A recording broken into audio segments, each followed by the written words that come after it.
Welcome to another OCD recovery YouTube video from the mountains today in Spain. I've come up here for my dad's 80th birthday, and is actually somewhere where I originally, when I first came here many years ago, I thought this would be a place to write a book on OCD. And I remember when I first came up here, I thought that looking out at these views, it's a really good place for sort of sitting down and writing. And that's the reason why Hemingway and Orson Welles came up here. And I think it's exactly where Hemingway wrote Death in the Afternoon, because this is the location behind is one of the first bull rings, and that book is about bullfighting, and so that's where he came and wrote that original book. And when I came up here and have a look and reflect on it, one of the first things that I think, looking down this gorge, is I wouldn't have wanted a room anywhere near a gorge like that when I had OCD relating to harm and suicide. Because that, first of all, I had a sleepwalking related OCD at the time, where I used to be very concerned about what if I sleptwalked out of the room in the night and fell over this balcony and down that gorge. Wouldn't have been so good if that happened. Obviously, the risk of that happening is not the problem, it's the fear of it. So I used to sleep with chairs against the door, against the window, stopping to prevent that. And so I wouldn't have taken a room like this. And a lot of people won't with that fear. They'll avoid rooms like that specifically for that reason. And that is very much the case for suicide-related OCD, where people feel that urge, where they feel like they're going to jump. And you can still get that sensation when I walk near the edge of a cliff, that comes in. But the difference with a chronic OCD is when it's latched on and you feel like that all the time, and you feel like you're going to do that at any point. So you avoid all cliffs and heights for that exact reason. And we see that so often. So many people come in with that fear of doing that. And obviously the exposure for that is going near those situations, not avoiding them. If there's a tourist location or whatever, you're going up a tall building, maybe you're in New York, you're going to Empire State, not avoiding that, going up that and taking that risk. And that's something that took a while to understand, because if you don't understand how OCD works, you wouldn't think of that situation. You wouldn't think of how that works. You would think there's a real definite risk and I need to keep away, because it feels so strong. And with OCD, all the urges feel so real. So you can't imagine that it's something else. So it's something very isolating when you don't understand that. But now I'm so grateful to be able to do all these things. That was one theme that caught me at different times, but it was a sort of one based on location. It wasn't like the fears that were sort of chronic harm OCD latched on for a very long time. It wasn't like those. It was one that would come on at certain places, like traveling, being in a hotel on a high floor, that kind of stuff. Whereas the chronic guilt and stuff relating to real event OCD, that stayed latched for a very long time. And that was sort of always there, waxing and waning. And I actually remember first coming here many years ago. And with OCD, you can also remember exactly how you felt at different times, because you associate that with different holidays and different things that you did. And I can remember coming here, and I had the chronic guilt and harm OCD at that time. And I remember, because I've been here a few times, and I remember, well, the last time when I thought about writing the book, that was years later, and I was recovered. But then the very first time I remember coming here and having that, and you can just remember sort of tossing and turning over in your bed at night thinking, am I ever going to get over this chronic guilt and all of that kind of stuff. And I can associate that with all holidays, especially around the years of around 20 to 23, all family holidays. Oh, I had chronic guilt here. Oh my God, the physical anxiety was so bad here. Oh, this is when I thought I had this thought. Oh, this is when I went down for breakfast and I had that thought, all the time. And that's why people avoided holidays, because obviously the things that you go towards, like work, holidays, relationships, it tends to attack, and that tends to be where you feel the most of that experience.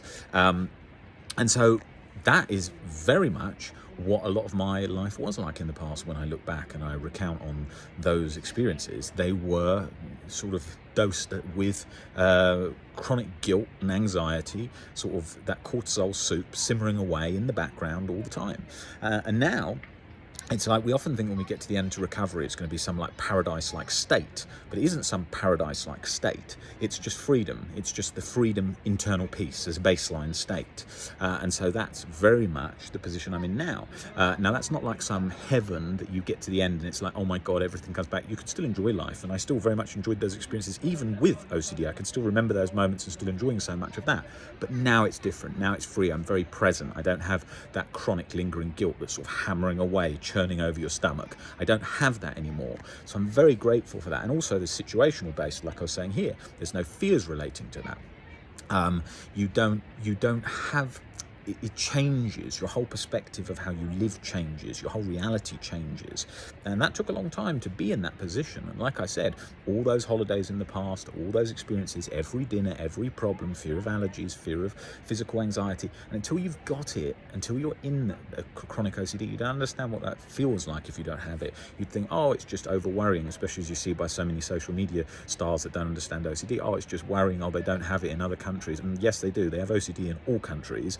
It's not sort of just in one place, and you can't just snap out of it. And it's one of the difficult things that I've done in my life, and very hard experiences that I've had in my life. Overcoming OCD was very, very challenging. If it was easy, the likes of Howard Hughes would have just done it very quickly. It's not easy. It's not rocket science, and once you know how to start taking the steps towards recovery, it gets easier. But trying to do it when you don't have any tools and you don't understand what it is, very, very difficult. And that's why in the past I had so many of those chronic fears and compulsions all latched on, going around and around in circles in my head, feeling like I would never get out of that situation ever again. And we all know that experience, and we know what that feels like. And if you've got OCD and you're watching this channel, you know that experience because you've avoided holidays, you've avoided experiences because of OCD yourself. So you know what that situation's like. And because it waxes and wanes and turns up the heat at different times, like one minute you think you're feeling good, the next minute you think you're feeling bad, and then it's moving around, doing that, and then suddenly you have a setback and you think you're back at square one. It's doing that all the time. And especially on holidays, you might have a holiday booked, you suddenly get on it and then you're fine, or the days leading up you're at the worst yet. So it's going to move around and do that and change. That's how it operates. And the most important thing is never to let fear control you. So always going towards fears, always doing everything that you can in life. Like, I don't turn down anything. Like, I don't think, oh, this is too difficult, or this is going to be like any opportunity that's there in terms of what other humans are doing and things like that. I'm going towards that discomfort and going and doing that. When I had OCD before, I used to live in a very controlled environment. I was very much trying to keep myself within boundaries, spending more time at home, limiting my life and how it goes and operates, trying to have lots of internal control, because obviously internal control is the baseline sort of breeding ground for OCD. And that then changes with time. As you break down and chip away those sort of that internal framework that OCD operates on, bit by bit by bit, it weakens. And that's why you can't just suddenly read one book and then feel like better over OCD, because it's lots of internal behavioral shifts that form the pathways to recovery. And that's usually missed by most. It's you're breaking down all those habits. That's why we spend so much time talking about the benefits of improving life structure, because that's missed so much. People think, oh, I'm stuck. Why do I need to bother with life structure? I'm scared of something that's a real event from the past. No, you've got to work on your beliefs and perspectives in relation to that real event, but you've also got to work on changing your life structure. You can't just do one, because it's all these subtle behavioral shifts that make a difference to your life today. And that's why I'm sitting here now in internal peace, no chronic guilt, no chronic anxiety, years of severe OCD and severe anxiety. And that's the difference today. That's the difference, because I didn't think that I would ever get over loads of those fears. I thought, I can't get over this real event thing. The real event wasn't the problem. It was my perspective of the real event that was the problem. Same with all these things. Same with all of these fears that you think you're the exception. If only this hadn't happened, if only that hadn't happened. Doesn't matter. It's your perspective. Just like the first book says, how to stubbornly refuse to make yourself miserable about anything. That is the reality. There is nothing. I have little triggers occasionally come up for a few seconds. Oh, this has just happened. Oh, that has just happened. It doesn't make any difference, because my perspectives provide the framework to internal peace each and every time, because it's unconditional. Whatever life event is thrown, you have the ability to change your perception, which then brings about internal peace from chronic guilt and anxiety, which is that pervading internal torturous cycle that never seems to let up. And I know what that life's like. I've lived behind that sheet of sort of misted glass, locked up in your head, feeling like you're never going to get out. And all it is an illusion. It's an illusionary smokescreen in your head, made up of fear and guilt and anxiety, that is all an illusionary state that you can pick away at bit by bit over time and get back to that position of internal freedom. And when I look at it now, I could have done so many different things quicker along my own journey, but I kept stepping into the path of fear, and I kept doing compulsions where I thought this time is different, this time is real. This time is real kept me stuck for so long. This time is real, this time is different, this is the exception.